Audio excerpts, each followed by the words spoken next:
Hey, it's Kurt here, and if you're watching this video, it means that our companies just did a re-inspection for you, and it's to find the results of that is going to be a little easier than you think. But if you don't know where to look, then you don't know where to look.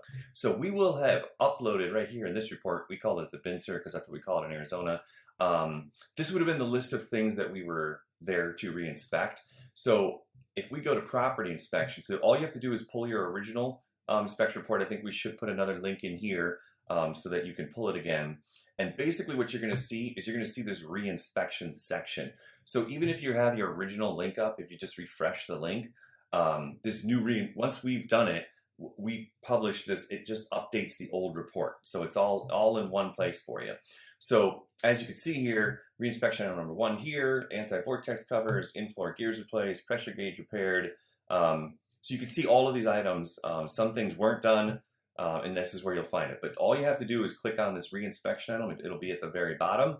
And each thing that we were asked to re-inspect will be right there, and it'll either be acceptable or unacceptable. So hopefully that helps you out. And if you have any questions, give our office a call. All right, take care. Bye.